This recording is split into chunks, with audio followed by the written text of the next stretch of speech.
I started it thinking. Go.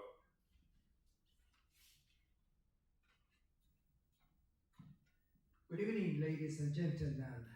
Welcome to Mr. Brandon Burbank's presentation called Come Back to Success. But before I make a presentation of his personality, I want to make sure that we have a couple of situations out of the way. Number one is the restrooms. I think you already met them, maybe you have been inside, but if not, they're in the back. Number two, put your silence in, or rather your phones in silence mode, which I gotta do too, but I'll do that in a moment. And number three, I'd like to call your attention to the packets that you already picked up, I see.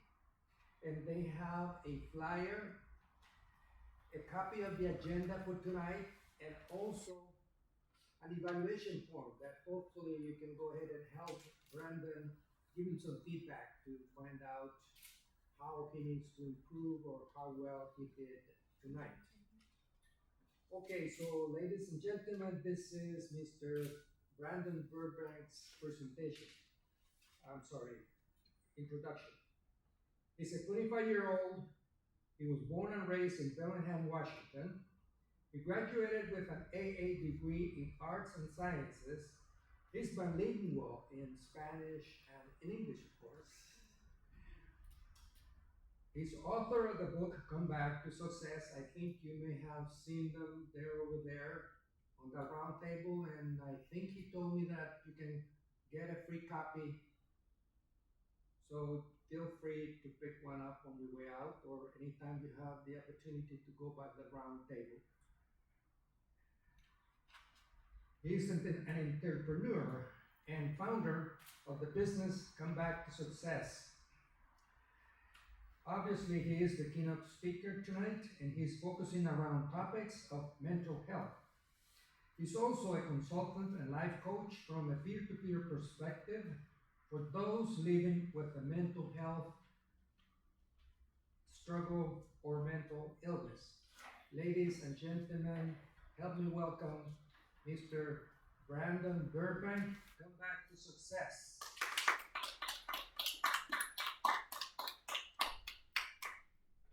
Where is it? There's no lock. Maybe you gotta open it from this side. I've never closed it. It's locked. I don't have a key. No way. It's open on that side. You just have to walk. Go to the side. Go to the door.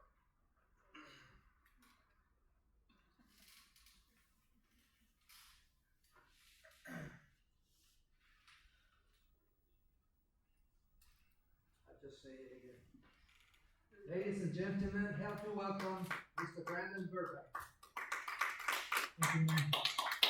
Thank you, everyone. Thank you, everyone, for attending tonight's event. And my name is Brandon Burbank, and I'm really happy to be here tonight because I get to talk to you guys about mental health, my book publishing journey, entrepreneurship, and all those things that just has encapsulated my struggle with bipolar disorder and how I've been able to learn how to manage my condition, becoming more successful in my journey, and finding more success in my own life. But before I go into that, I want to say honestly, from the bottom of my heart, I want to thank myself for giving me the opportunity to fail at life. Because without the failures and the life lessons that I've learned about myself and about how to become more successful and more sustainable as a human being, and finding my relentless commitment for a better tomorrow, I wouldn't be here tonight. I wouldn't have the drive, the ambition, the desire to make a difference in this world in such an amplified way that not a lot of people can really understand at this point yet, but I'm working on that because of my communication skills, my ability to convey my message to my author, to my readers, to my fans, to my follower base, all those things that really encapsulates more of who Brandon is and what he can provide in terms of services and products from his business Come Back to Success. So that's a quick nutshell of the synopsis of how I'm thankful for everything that I've created and built in my life thus far. Being 25 years old, there's just a lot of opportunity to grow and to become the best version of myself. So before I break it down into some various components of tonight's presentation, which focuses on the keynote presentation for various chapters in the book itself. Now, everybody in the audience is getting a free copy of my book tonight. So it's got 9 chapters. It breaks down a lot of just different components and concepts that are really focused on mental health, focused on the position and the perspective of others who've had mental health struggles and that are trying to find themselves in life and trying to find what their perspective is and what their niche is, because success takes time to build. Wealth takes time to be built. And I'm the type of person that has the better understanding that it takes time and you can do it if you believe down inside of your heart that you have the commitment and you have the desire to be successful. I mean, it's really a matter of just putting in the work, being consistent with yourself, and having accountability for yourself. Those are the bottom points that I can say, that speaking from advice on the real talk right now, that when it comes to being successful, that's really what's helping me as I learn more and more about myself. I mean, I get an opportunity to go to Nashville, Tennessee, and be a youth leader for NSA Influence next month in July. Not a lot of people that are 25 years old that have created a book and starting a business can say that they're going to Nashville, Tennessee to actually go and actually do an event to help promote mental health for our youth and inspire other people so that we can change our world in a positive light. So, I mean, I'm not trying to do this to brag, honestly. I'm doing this because there's a bigger than me perspective. And yes, I want to be successful. Yes, I want to have nice things, which is never an issue if you really believe in yourself that you can attain that stuff. Then I guess it's just why go through the motions in life when you could be focusing on what you could do now for yourself to become the best version of yourself. And I know it sounds easier said than done, Brandon, but I say that now, but I mean, I'm speaking from facts because I put in the work in terms of my personal development, my growth, and my understanding of myself and for who I am. And being able to have that sense of confidence and belief in oneself is something that really helps me reinforce my ability to succeed.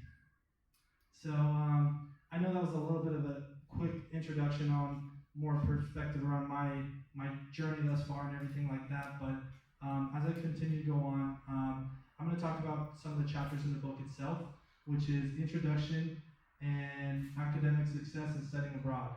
So that's a really big component because to basically, in a nutshell, my life, growing up, born and raised in Bellingham, Washington, I had a lot of different experiences, wonderful adolescence and childhood with a wonderful family that's provided me with the right means for success, the tools for just a supportive environment that is essential for growth and perspective for people who are needing help.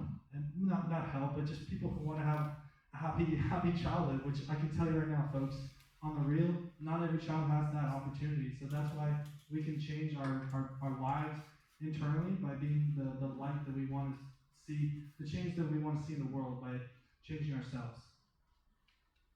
But I kind of went on to a tangent there, but focusing again on the introduction and academic success and studying abroad.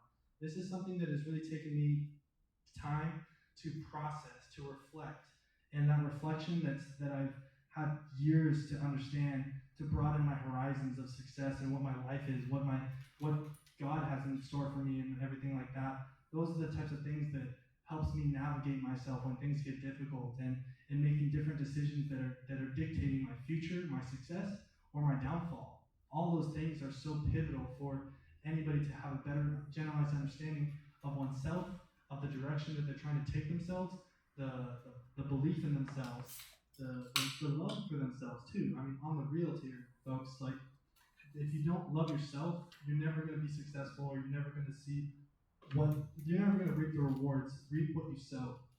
There's that famous saying, because it's the truth. You reap what you sow. If you put in the work and you put in the time and the dedication for something that's bigger than yourself, eventually you start to see the success, and it's exponential.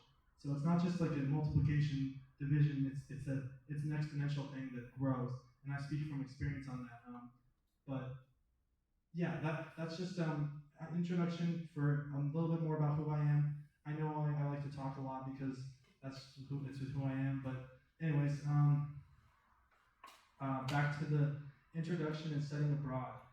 So, yeah, some of the highlights I want to highlight. Just I know I've been talking a lot about myself, but it's out of perspective, because without having perspective of who Brandon is, like nobody knows who I am yet, but like that's gonna change obviously in the future. But what I'm saying is, and I'm not being cocky, prideful. I'm just being real. Like, so I'm as the audience members here tonight, and then also for the people that are tuning in on this recording tonight, that's going to go on YouTube or wherever it's going to be broadcasted. It's just a matter of understanding more of yourself and more, just developing more of a self-awareness. And I'm going to go into that later tonight. So just bear with me on that. The word self-awareness is key in tonight's presentation. So, but focusing on a couple of the highlights of my youth, some of the hard work that I've dedicated. I definitely had a lot of perspective on just in my sports. Sports helped me thrive. And you know, I'm sorry guys, I keep talking a lot about myself, but I want to keep going on to the next portion, because I think it's gonna do you guys a better justice of learning about mental health and just talking about bragging about all my accomplishments, when I want to be focusing on you guys, because there's a lot of people out there that need help, that are trying to find direction. And I know that my perspective on life is very broad and very driven and very unique. But the thing is that I have this belief in myself that I can change the world through my actions, through my words, through just getting on stage and talking to people about their stories and hearing them talk about their perspective on mental health, which is why I've got a couple of breakout questions that we're going to focus on later tonight. So bear with me on that, because everybody that has a folder tonight, they have an agenda. On the agenda, the 2 breakout questions, we're going to set aside 5 to 10 minutes, 5 minutes for each question, and get into groups, and we're going to focus on how those questions are challenging our perspectives as individuals, and then also as a group in a community, in our nation, and beyond. So, but I wanted to go on to something else that's really relevant as well. I know I'm jumping a little back and forth, but definitely this has been kind of a, how do you put this? Like I would say just the logistics-wise for tonight's presentation was not what I was expecting. So that's why I'm trying to be a little bit more like flexible on my speaking style, and trying to convey my message in a way that's understood, and also that you guys are gonna take away something from this.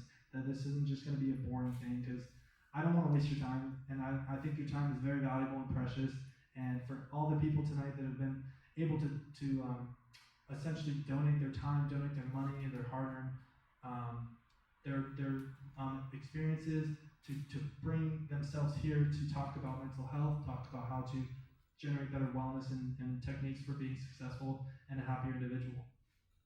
So, but that being said, I'm going to focus on, I skipped a little bit of entrepreneurship, and I'm going to go on to money and mental health, because there's a lot of people out there that, you know, they're struggling financially, but you know what, being honest with yourself about that's an important thing, and I'm accountable for myself on that, because I mean, if you're being honest that you're struggling financially, but there's other people out there that are feeling the same way, or trying to, you know, it's better to be honest with yourself than to be a fake person.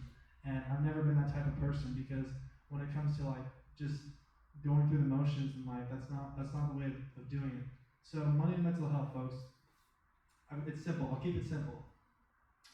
I'm not a financial planner, but I'm saying this on behalf of my experiences of moving successfully from Bellingham, Washington to Seattle, Washington, and then to LA and Long Beach.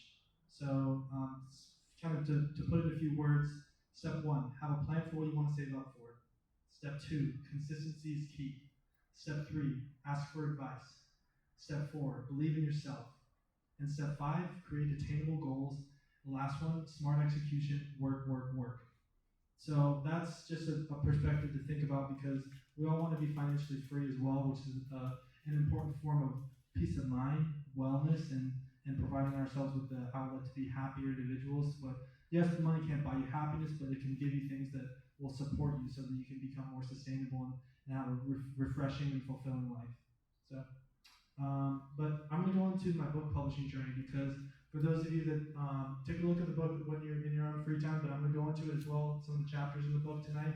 But the chapters in itself, the book, I would say one of the biggest questions I get from people that ask me, how long did it take you to start the book, to write the book? And I say, well, from start to finish, it was a year and a half. And I did that because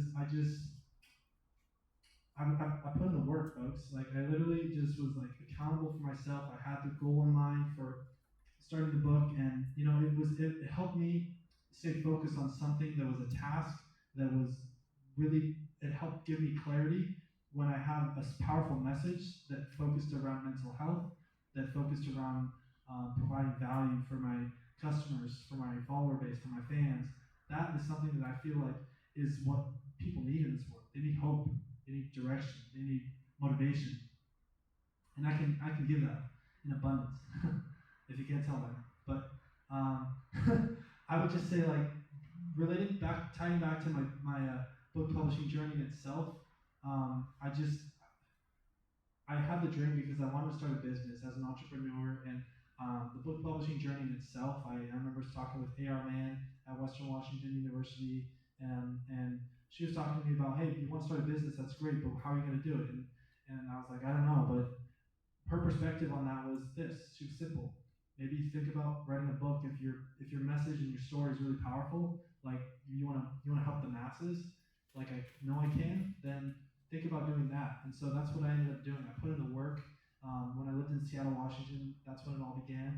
I started writing like 30 minutes to an hour a night after coming home from working at Volvo Cars Seattle as a car sales consultant, and then also to doing a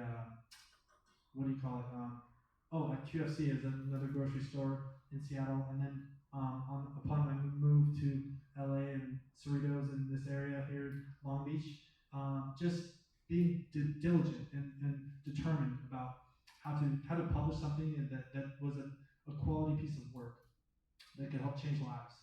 That's the other key, and understanding the why too, because I go back to that all the time. When you talk about the why and for why you're doing this, why you're doing that, what helps you grow and stay motivated for yourself, what makes being real here, what when you wake up out of bed and you look in the mirror and you tell yourself, I love who I'm looking at, or if you're not, make a change.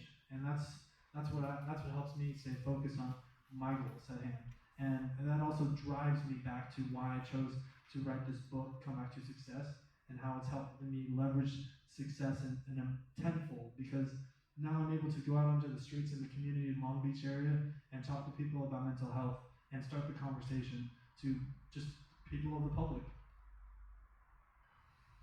So, let's see here.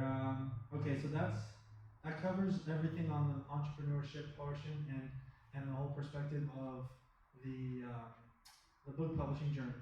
And so now we're going to get into some of the chapters on the chapters in the book itself. Continuing on, as I talked about the first two chapters, we're going to get into chapter 3, which is titled Diagnosis and Affliction. And this is, before I do that though, I want to give you guys a quick definition of what bipolar disorder is, because this is an important word that it's a mental illness, it's a mental health condition, it's a concept and just a definition that is something that I have. I'm bipolar, and so that's something that is like here's according to Mayo Clinic. Bipolar disorder, formerly called manic depression, is a mental health condition that causes extreme mood swings that include emotional highs, mania or hypomania, and lows, depression.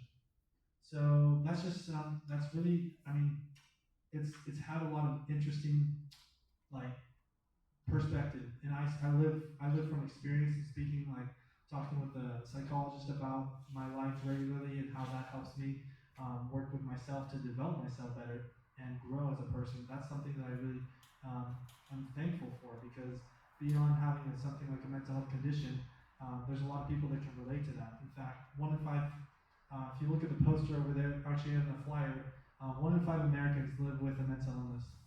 So that's like 50+ million Americans alone. And that's not even talking about people that are undiagnosed. So that's going to take us to chapter 3, which is titled Diagnosis and Affliction. Now I talk about this because picture a 19-year-old being put into a psychiatric hospital and crying himself to sleep and being escorted by two overweight security guards um, and um, and a nurse telling you that you're going to go to a psychiatric hospital and you don't know how long you're going to be there for. And crying yourself to sleep that night, and then waking up the next morning in front of a poster saying, with a bunch of famous people that are on the wall from like famous people with mental illnesses, and I remember crying myself into the wall and looking into the wall, into the mirror in an image and saying, I'm gonna be up there one day because I want to help people and get through some tough stuff that has been part of their lives and that's help them become better than themselves and also leave the world better than themselves from the way they found it. So that's just something that I talk about in the book Diagnosis and Affliction because that's where it all began. And by being able to be honest with myself about that and having that understanding of that it was a very difficult experience. In fact, I'll get into some more of that tonight. But with the chapter 3 though, the hardest part of the journey is to accept your diagnosis, and then understanding your diagnosis more is the second step. So those are really key components, and then also getting support from your mental health team, cultivating positive relationships with people who are open-minded and receptive toward your mental health struggles. Then this is going to take us to chapter 4, which is learning how to live well, hospitalizations, halfway homes, and self-help programs. So those were life-changing experiences. A lot of trauma, PTSD involved in that as well. And like I said, being a product of the system of mental health in Washington State was a very, very troubling experience and challenging experience that I had to learn how to swallow the pill of success, of life, and say, okay, I can get up on my bootstraps and keep going because I believe in myself. And when life knocked me down and I felt like I was hopeless, I had the belief and the faith in myself. And that's all you need.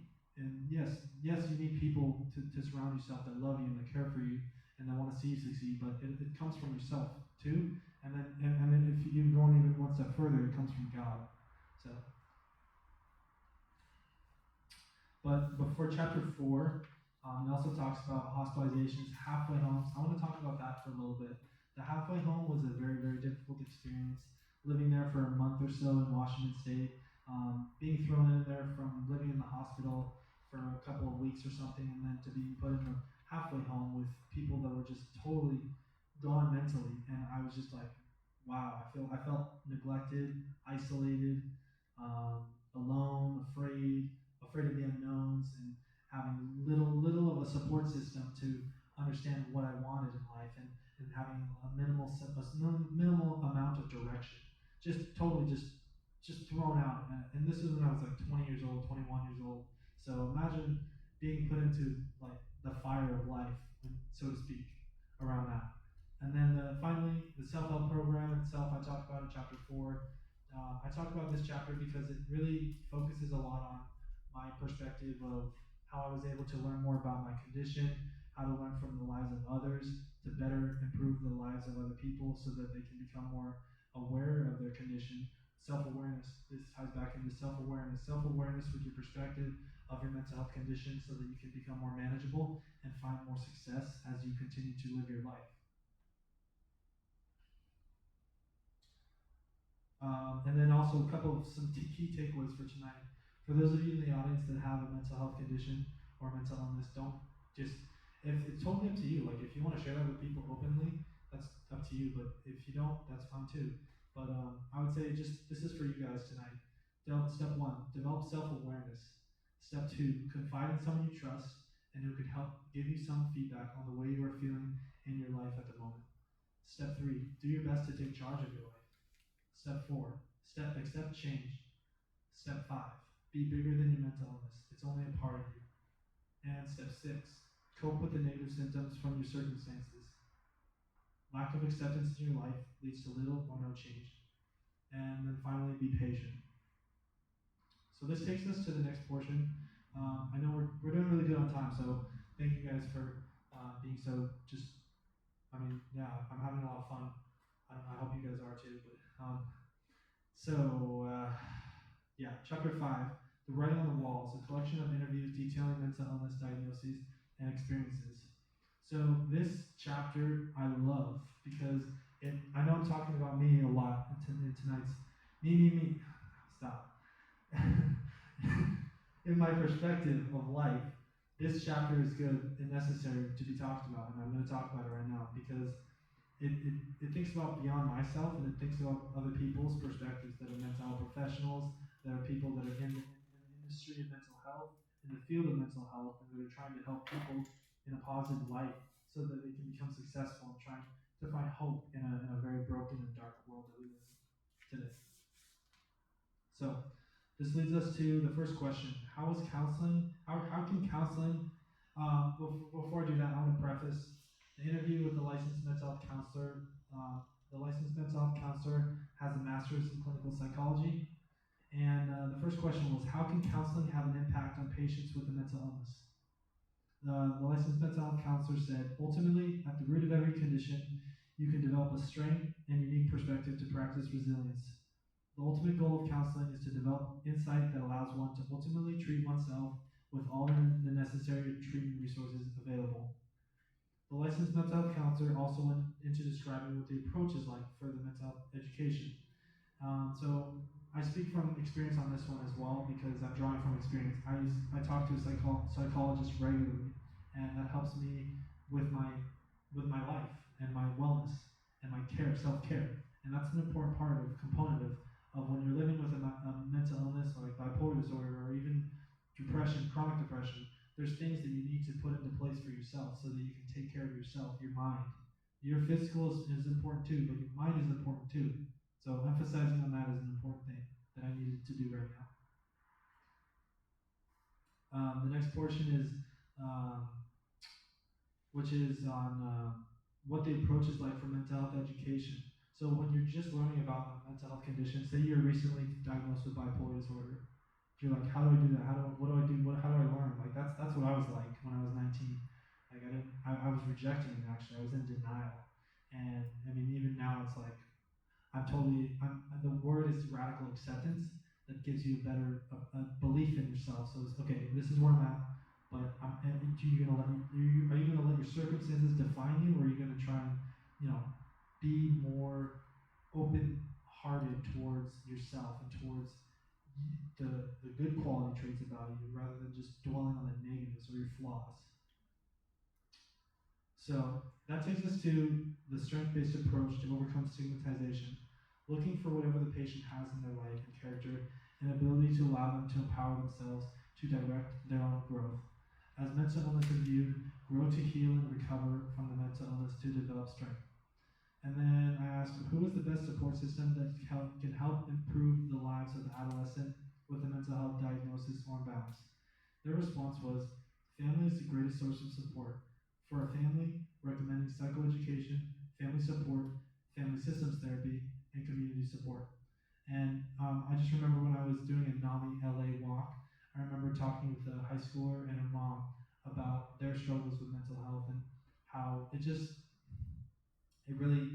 was powerful, the message that they had about, well, when children that are in high school or middle school, they have people like counselors to reach out to them so that they can become more sustainable and develop the care that they need when they're going through a difficult time or a rough patch in their life in their adolescence.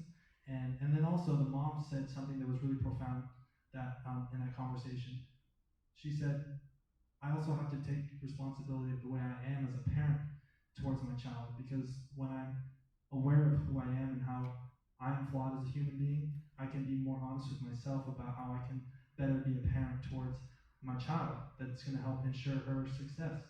So that's just something to be also, I was like, wow, I was blown away when I had that conversation with them. I learned a lot, so yeah. And then this takes us to the next portion. We're doing great on time, by the way, so I was going to say, let's see here. This is Dr. Gregory Jantz, PhD, founder of the Center A Place of Hope in Edmonds, Washington. So Dr. Greg Jantz, his educational background includes doctorate in counseling and psychology. I asked him a couple of questions. There's more questions that are involved in the book itself, but due to time frame, I'm only going to talk about a couple of the questions that I felt like were key components in tonight's presentation. So, what are the biggest struggles that the world is facing right now related to mental health. Dr. Jantz, due to the pandemic, depression, and anxiety, World Health Organization says that depression is a worldwide problem. For those that are trying to come back to success, what advice can you give to someone who is faced with a mental illness or health condition? And Dr. Jantz's response was, recovery is always possible, and with all our pain comes great opportunity to change other people's life.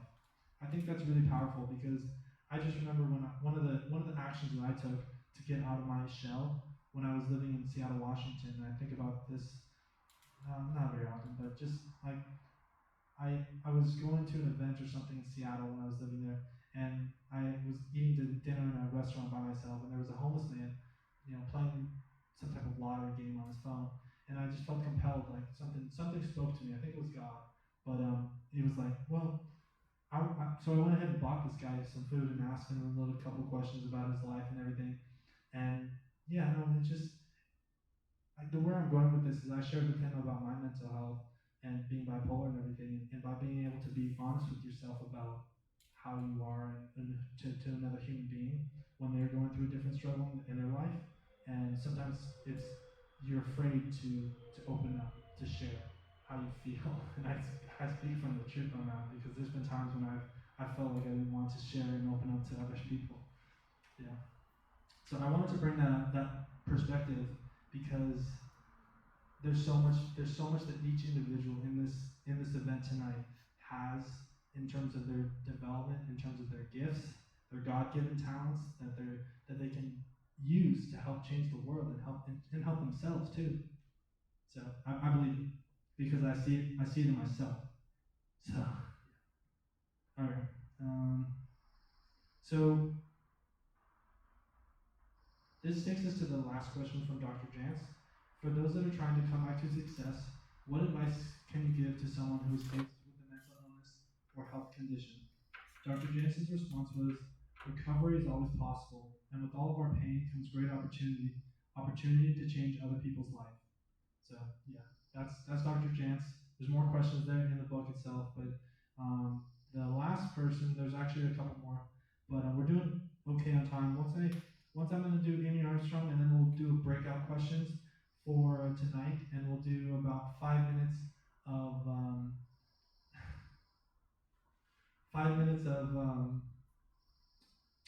for each question. Pardon, excuse me. Okay. So Amy Armstrong, she's a volunteer at NAMI, Whatcom County in Bellingham, Washington. And in case you guys don't know, NAMI stands for National Alliance for Mental Illness. It's the nation's leading nonprofit organization in the United States that focuses on primarily helping people with mental illnesses and mental health conditions and just mental health struggles. Anything related to mental health, NAMI is there. So, and it's just a wonderful, great place it's a great environment to learn about yourself, about your condition, so that you can become more aware of yourself and becoming more in tune with your mind and your body, so that you can become more successful and a sustainable human being to thrive in this world and in this life. Okay, so that was a little bit of a preface of background on NAMI, because NAMI is an important component for my business, because I envision Come Back to Success doing a lot more collaboration with NAMI, and in fact I've already done multiple speaking engagements virtually for NAMI, so they're definitely a great opportunity to share my message for.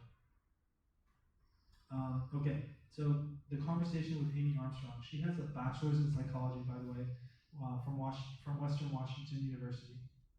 I asked Amy, what are some of the pieces of advice you could give to others who want to come back to success when faced with a mental health struggle? She says, important to try to give themselves compassion, time, and patience to know that it is not a straight path. There are a lot of ups and downs. It is normal and okay. You can be strong in working with these things and that you are not alone. Seek support. So I think, just knowing that it's not a straight path and recognizing that you can be successful regardless of what life throws at you, if you choose to stand up. And that's what I said to myself earlier in this presentation tonight. I said, what did I say? I said I was like, I want to thank myself, because there's been times when I was totally let down, neglected in life, and just felt like I was a paper bag. But I believed in myself, even when those things were rough, when things were difficult, and now here I am talking to you guys, inspiring you guys about how to become the best version of yourself, which is exciting. It's hard work, but it's also rewarding too. It's my definition of the meaning of life beyond my spiritual beliefs.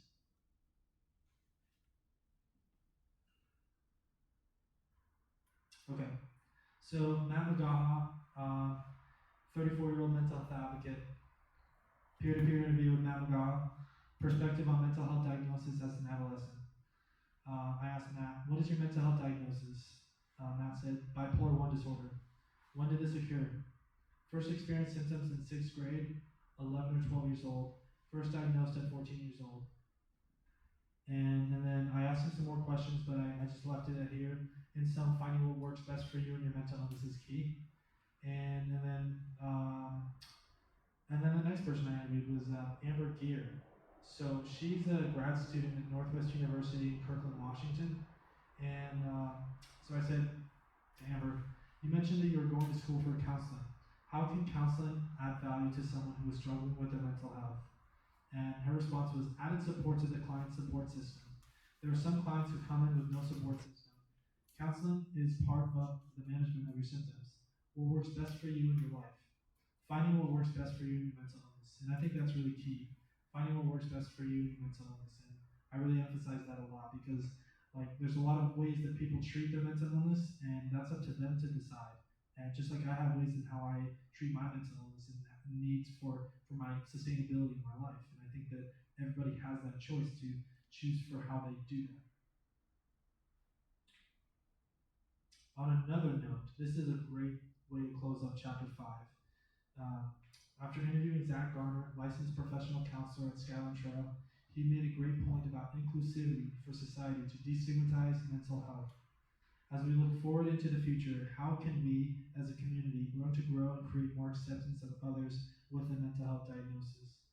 And Zach's response was, this is a great question with many possible answers depending on whom you ask. I maintain that building awareness through education and training is going to be the best way to increase people's knowledge of mental health. With education comes understanding, and with understanding, the hope would be that acceptance would follow. I think there have been efforts made, and there's much more that needs to be done. It will not be an easy task, and it will mean getting support from community and government leaders at varying levels of influence. So that wraps up chapter 5, and just a couple words on that. What Zach says is really, I totally agree with him on everything that he's saying about how in order to destigmatize our communities on mental health, we can focus on just generalized education. And then with that said, this is from experience too, because when I was in Skyline Trail as a client, I'm like, okay, I'm literally listening to people talk about their stories of how they're living their life, how they're dealing with their mental health condition, they're dealing with their addictions, things like that are really raw and real. And I'm thinking to myself, okay, if they choose to accept where they're at, that's when they can start making changes. But if they're constantly in denial, which is what a lot of people in this world do, and choose to cope with things that aren't necessarily conducive for their mental health, for their life. That's speaking from experience and how I've observed the people in the mental health community, which will take us to the next chapter, Atomic Habits for Mental Health. But before we go on to that chapter, I want to also take a couple moments to do breakout questions for tonight. So if everybody can take a look at their agenda, and we're going to start with if everybody can get into groups, and we can start with the first question and just talk about it just as a group together for 5 minutes. And I'll set a timer for the first question, which is, how does someone with a mental health struggle or mental illness find their way in making a comeback to success when the right resources are available? All right, 5 minutes, go.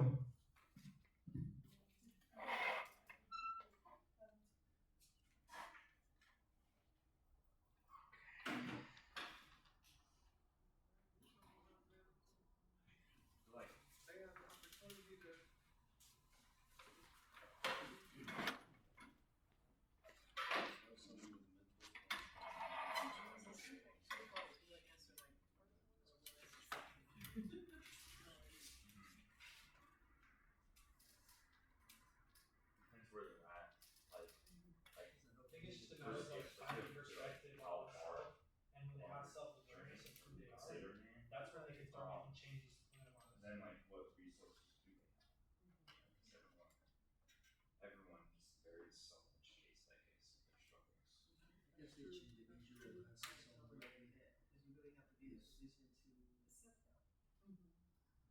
own mechanism to deal with the problem. Like you said, But you mentioned go through those different stages of awareness of your mental illness and certainly being able to comes to it's benefit from the resources that are available. Because there are resources available, but everyone is not in that stage to receive. Yeah. That's true. Yeah, so I've been going to this thing called Celebrate Recovery at a church nearby, and they talk about how like in order to work on yourself, you have to be able to confide in someone you can trust. And like a couple weeks ago, they were talking about confessions, about confessing your feelings, your baggage to someone who you can trust, who Some can people help struggle with who can help you work through those their things. mental illness because they Is it don't Park believe Rest? they have one. It's Sea Grace. Oh, If you don't, I know Park Rest is a like big he was saying, celebrity earlier, program. It's a really good program. aware of your Chuck told me mental about it. Oh, illness, yeah, then yeah, Chuck. you're not gonna for a even moment say I thought that, oh, he's finally turned to Catholic. You're just gonna say That's something. only with the Yeah. That's the first struggle, is trying to find you out. don't just want that happen. When you say about confession, so you put it back, you give them And it's like, that, it's double-edged sword, because it's like, some people, you say you confess yourself, Yeah, I pray. but we got, where they start God, acting, because we confess without but reason, at the same time, and with God too. like, it Just really, like a process. like, if you know what it is, you're better equipped. I don't do Like, it really, like, confessions to the priest. I mean, I've had No, conversations but with with God, I then thank they'll, God. like, find a way to, like, solve it, Yeah. you know. Very good. Can I ask you, Right. You mentioned And it doesn't mean that you're the self-care sometimes aspects. So it is like something. What are some of the daily self-care aspects that help Yeah. with bipolar? Because I mean, well, it depends given on the that person. they're really But just some symptoms, people you're just choose gonna to fall take within that category. medication. Some They're people really gonna choose have to to do clear the psychology. treatment. Some people choose to do other I'm fitness Sure. things, myself. just developing yourself, Rather here. proper sleep, Okay, just yeah. vital things that everybody Yeah. has. What do you find most I beneficial? am going for my For LLC. me, seeing a psychologist Yes. helps me in my personal development. Yeah. Right now. So are you, did you, like, graduate through your No, but like, I graduated, yeah, Did you- we, it's ESW, Okay. my title, just getting yeah. started, Yeah. to see what it is that you have. Then maybe you can have the opportunity. Do you go on to the second question? That's the same part. Yeah, in theory, Yeah, the trust is completely $3,000. Yeah, But they don't know. so it could They be don't really know what they think. But they can cope with it in their own ways. All right, so the second question tonight, number 2, what is the biggest thing getting in the way of someone struggling with their mental health that needs to be removed to make a comeback to success? 5 minutes.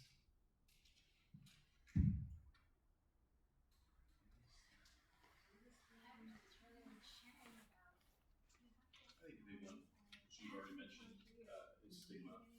It's a huge one. You know, societal stigma, but also within the individual, which is the product of society. That's Um, huge. That's interesting you say that. it's a little bit like. I know I talked about that in my book too, how Yeah. Like stigma how we is talk real, about it. but it also comes Yeah. from an individual's Oh, perspective. yeah. So I it guess starts if from they wanted within. to make a If comeback, they you can treat change, yourself you like know, a their negative person perspective or on like their that disability place, and try to you're always going to be a victim. get the help Yeah. that they really need so that they can be successful. Yeah. They don't get, you know, and their mind won't tell them like, you know, just believe in it. Then of Believe in course, yourself. being in Believe that denial you all can the come out time, of it. and not recognizing that you have a problem. Trying new things. Try new Look for things. They're like, solutions. yeah, don't keep repeating the same Problem thing. Try that something you have. different. It So might again, work. like, Getting ahead. fixing our behaviors. Yeah. Control.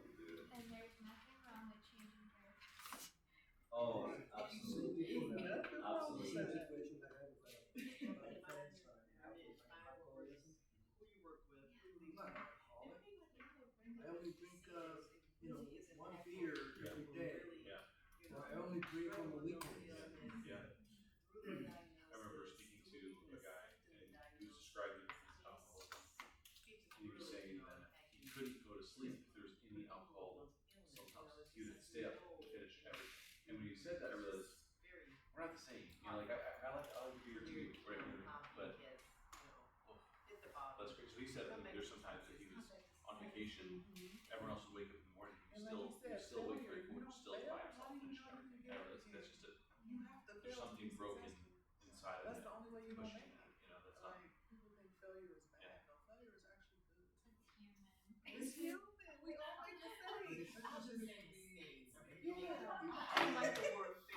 very special ways. It does. Do you know if alcoholism is the DSM? F in the class, you can get a C, DSM you is get a the B, you can bring your grade up, standard right? book of So it's just like in life, mental you can health always elevate yourself. You can always come back.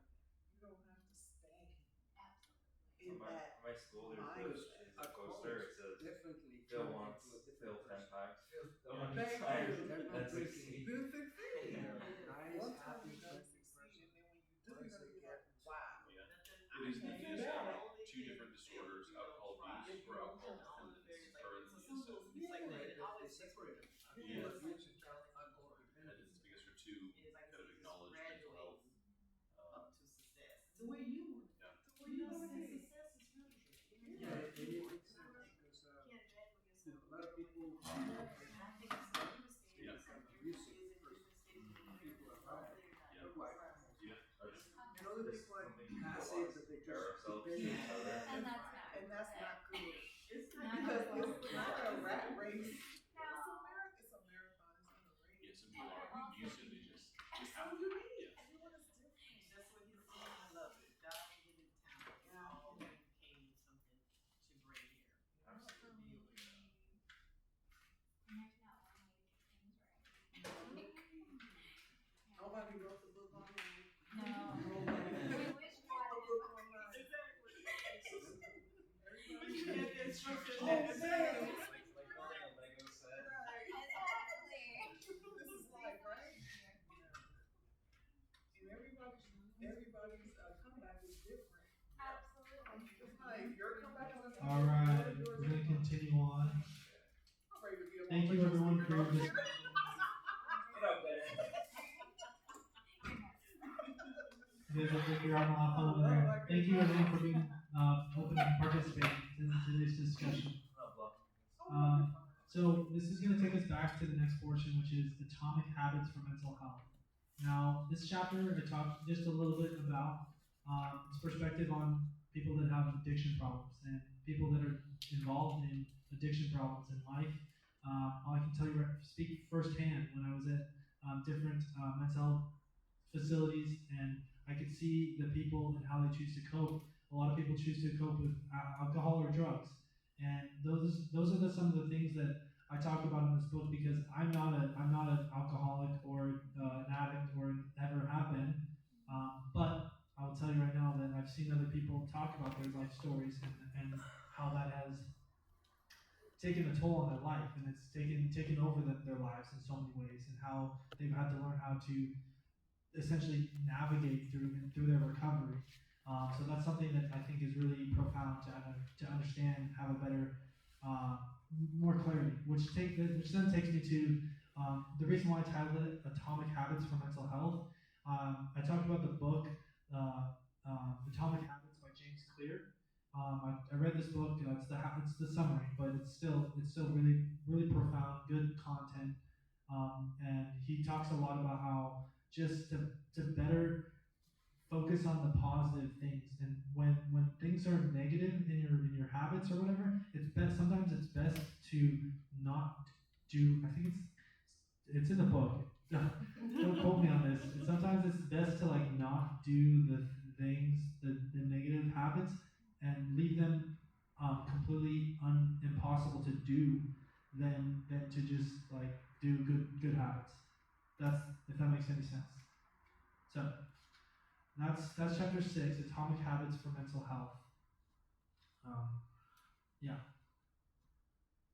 And then the next chapter is chapter 7, Fundamental Plan for Living a Happy and Healthy Lifestyle with a mental health diagnosis. So this chapter really focuses on encapsulating the perspective of the care plan. And what the care plan does is it helps people, whether they're having a mental illness or not, that just are trying to seek success, seek care, seek self-awareness. Some of these components are really valuable. You can find that in a care plan, because what a care plan does is it essentially gives you a self-awareness checkbox, and there's free templates online. You can check them out wherever you want. Just Google it, care plan for mental health. And I learned about this when I was at Skyline Trail, and it's helped me because it's helped me just stay more aware of where I'm at and what I need to do when I need to ask for help or how to respond when I feel like I'm not feeling in a good place. And there's another thing called the spider web that I created, and I talked about it in one of my YouTube videos. How a spider web, you create a spider web circle full of things that are conducive for your mental health.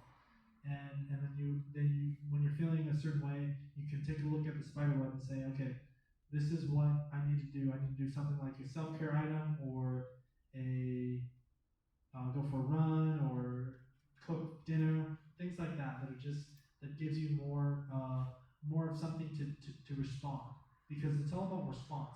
How you respond to yourself in life, that's the making you or breaking you. And when you're able to give yourself that perspective and give you that insight in yourself, because you know yourself better than I do. I know myself. Nobody knows me as well as I know myself, and you'd only be fooling yourself if you told yourself that you're feeling a certain way and you want to do this when you know you should be doing on something else. So that's chapter 7 in a nutshell.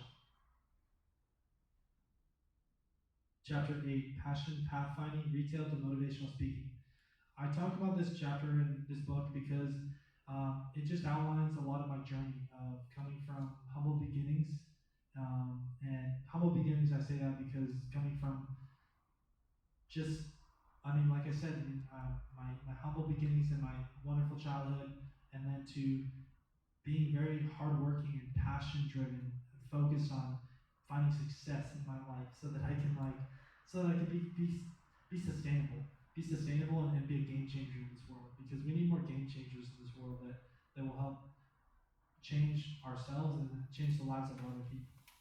And then also Passion Pathfinding, Retail to Motivational Speaking. The title itself, a large portion of my life was working. My first job was in the grocery business, and so I've worked a lot in the grocery industry, so that's why I chose to title that Retail to Motivational Speaking, because motivational speaking is where I'm at right now in my platform and my primary career and my primary source of income. So that's definitely why it's a little cliche, but it's the truth.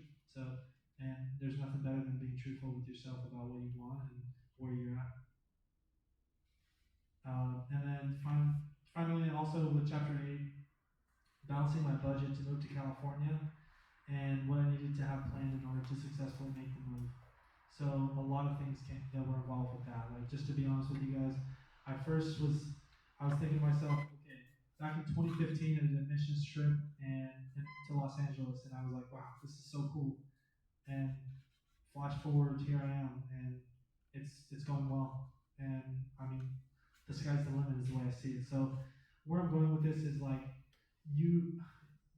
dreams can come true if you really put in the work for yourself, and you have the self-belief in yourself and the self-love to tell yourself that it's okay to fail, and it's okay to reach out for help. And when things get difficult, learn how to when you get down on your knees, learn how to stand back up by yourself. And when you can do that, that's how you win in life.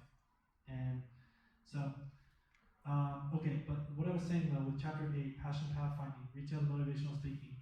So a couple of things that I wanted to highlight with this chapter is raising thousands of dollars to move from Bellingham, Washington, sacrificing a condo that I wanted to purchase, and moving to Seattle to actually live and work a full-time job and starting a business and writing a book.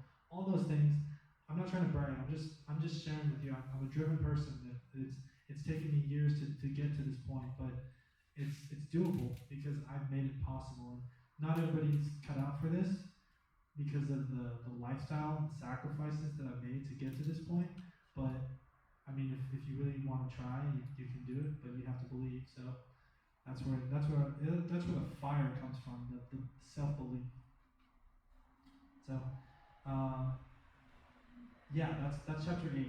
So I think that's doing really well. Overall, chapter 8 is Bellingham, Washington to Seattle, Washington to Los Angeles and Long Beach. And then that takes us to chapter 9, which is Success Over Stigma. I like this chapter because it wraps up the book nicely. It just focuses on some key components on on success and how the stigmatization can be taken out of your life by being able to give yourself that perspective of yourself, recognizing that you have flaws, but if you continue to focus your energy on your gifts, your God-given talents, and your belief in yourself, life will get immensely better, and I can guarantee you that because I speak from experience on that. Just drawing back from some of my struggles in life, going through the hospitalizations, the halfway house, and the self-help programs, those taught me lessons. Yes, I didn't know when I would get out of the hospital at times. Yes, I didn't know when I would get out of the halfway house when I was there for some time. But I can tell you right now, if you have a hope in yourself and a belief in yourself that you can make it come back to success, it's possible. So, chapter 9, success over stigma. Let's get into this. Chapter 9. I start with a quote by a famous actor named Will Smith. He says, "To build a wall, you must lay one brick as perfectly as possible until eventually you have that wall." And that wall signifies success. And I think it's really profound, and it's necessary to be an image, a symbol of hope for those that are not needing to make a comeback to success, that are faced with a mental illness or mental health struggle. And then not only that, but then just this book outlines the key blueprints for success, for making a comeback to success when life has gotten you down because your mental health struggles have deprived you of faith in yourself and hope for a relentless commitment for a better tomorrow. And so I found that there's been a lot of things that have helped me, like God, for sure, has helped me by my side. The times that I've felt so alone, like I said, the most alone times and neglected times of my life, God was by my side because I was praying with Him, thanking Him for everything that He's given me, and family, of course, too. So, and then also with chapter 9, I talk about calculated risks. Those are the things, you have to roll the dice in order to see what your life is like. And once you hit the downfalls of life, the failures, that's when you really are tested and learn more about yourself. And that's why I really focus on emphasizing that, how it's a really important part of your journey, when you can learn to embrace who you are, embrace your flaws, as well as embracing your strengths, and recognizing, like, there's a famous rapper named Macklemore, and he talks about how you can give yourself the ability to embrace that's where you are. When you're in a dark place in life, we've all been there, but we can all have hope for a better tomorrow, that we can be successful, we can succeed, we can find peace of mind from our spiritual power, from me speaking from God, and just helping us provide clarity from the support and love of loved ones that we can trust and confide with. And then also, just my book wraps up with talking about finding your passion. And the passion and the purpose to live in life is a key component for everyone's success. Like, people choose to give up on their dreams and choose to put in a salary for a dream. And I'm the type of person that wants to shoot for the stars. And you might not get there, but you might get to the moon. So, just give yourself space and time to understand yourself more with self-awareness, so that you can be at peace and happy like you were born to be. What do you need to do right now to take action for your life? And then also, just to kind of go full circle again, talking about the list of things that you need to do to make your comeback to success. Step 1, develop self-awareness. Step 2, confide in someone you trust and who can help give you some feedback on the way you are feeling in your life at the moment. Step 3, do your best to take charge of your life. Step 4, accept change. Step 5, be bigger than your mental illness. It's only a part of you. Step 6, cope with the negative symptoms from your circumstances. Lack of acceptance in your life leads to little or no change that can be made. Be patient for the changes to come to creation in your life. And once again, I found that God has helped me in times of trouble and need, when it felt like there was nobody around to pick me up. Lastly, believe in yourself. Go get it, go do it. Thank you.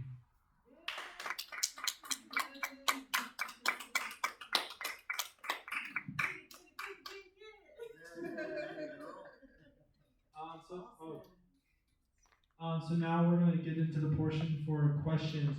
Questions open for the audience. So Brandon's gonna, we're gonna stop the video.